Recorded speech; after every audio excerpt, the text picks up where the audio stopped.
पिछले हफ्ते मैंने आपसे सवाल पूछा था कि यदि जी, 2 जी। व्यक्ति अपराध कर रहे हों, एक मूर्ति जी। पूजा कर रहा हो, एक बच्चे का हाँ, बलात्कार हाँ। कर जी, रहा जी, हो, तो जी। कौन-सा बड़ा अपराध है? हाँ, जी, तो आपने कहा था कि मूर्ति पूजा बड़ा अपराध है। जी, तो मैं इस हफ्ते केवल आपसे उसी इन्हीं बिल्कुल सीधे सपाट जवाब की वो करता हूँ, मतलब अपेक्षा। तो जी। यदि आपको उनमें से कोई सा एक अपराध रोकने का मौका दिया जाए, तो आप कौन से अपराध को पहले रोकना चाहोगे? रेप वाले को, लेकिन वो तो बड़ा अपराध नहीं है आपकी नज़रों में, क्योंकि वो उसे खुदा क्यों की नज़रों रोकोगे में आप है, वो तो? खुदा का काम है। दोनों चीज़ें अलग हैं। एक का ताल्लुक इंसान से, एक का ताल्लुक खुदा से है। खुदा रोके, क्योंकि उसके खिलाफ अपराध हो रहा है। हम वो खुदा का काम है। हमारा काम है इंसान की मदद करना। तो हम इंसान वाला जो के खिलाफ जो अपराध हो रहा है, उसको रोकेंगे पहले। अच्छा, अच्छा, आपकी मानसिकता बदल गई?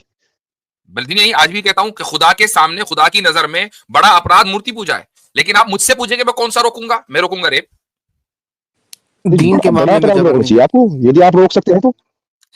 मेरे भाई, जो चीजें सोच कर आते हैं ना आप, हम उससे 1000 मील आगे की सोचते होते हैं।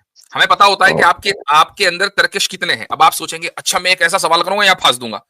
हम बात ही दूसरी कर रहे होते हैं। फर्स्ट तो मुझे साहब आप तो मेरी बात सुनो। फर्स्ट तो ये फर्स्ट तो मैं मेरे भाई आ भी आप जाते ये हैं। और उसकी वजह क्या है? आप उसकी ये वजह कह ये रहे है, हैं मैं कि बताता हूं जो आपको। देखो काम देखो, लिसन लिसन तर्शील, लिसन। आपने कहा कि मैं आपसे अपेक्षा करूंगा कि आप उसी हाँ या ना में जवाब दें। मैंने उसी हाँ या ना में जवाब दिया। मानसिकता आज भी नहीं बदली है। आज भी मैं उसी सवाल पर उसी जवाब पर कायम हूं जो मैंने पिछले हफ्ते दिया था। और वही असल है कि दो अगर अपराध हैं, लेकिन ये देखा जाएगा कि रेफरेंस पॉइंट कौन सा है। मैं आपको समझा रहा हूं, डिबेट नहीं कर रहा हूं। रेफरेंस पॉइंट क्या है? रेफरेंस पॉइंट इंसान है कि रेफरेंस पॉइंट खुदा है? अगर रेफरेंस पॉइंट खुदा है, तो खुदा की नजर में जो शिर्क है वो सबसे बड़ा गुनाह है, और जो रेप है वो उसके बाद आएगा। जो सबसे बड़ा गुनाह है, क्योंकि खुदा की नजर में है, तो खुदा जाने कि वो किस तरीके से उसकी सजा देगा। वो इंसान के इख्तियार में नहीं है। हमारे इख्तियार में क्या है? लॉ एंड ऑर्डर मेंटेन करना।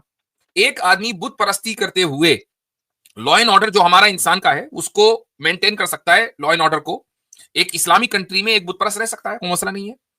खुदा जाने वो खुदा के हुकूक का वायलेशन कर रहा है। अब हमारा काम क्या है कि जो इंसान के जो वायलेशन हो रहे हैं उसके राइट्स के, हम वो ना होने दें, हम उसको हाँ, बात कंट्रोल कर करें। रहा हूँ। हमने हुकूकुल इबाद और हुकूकुल्लाह के कॉन्सेप्ट को समझे बगैर हम ये फैसला नहीं कर सकते कि हम क्या करेंगे। हमारा काम हुकूकुल इबाद के ताल्लुक से लॉ एंड ऑर्डर को मेंटेन करना है। हुकूकुल्लाह के ताल्लुक से लॉ एंड ऑर्डर अल्लाह ताला मेंटेन करेगा।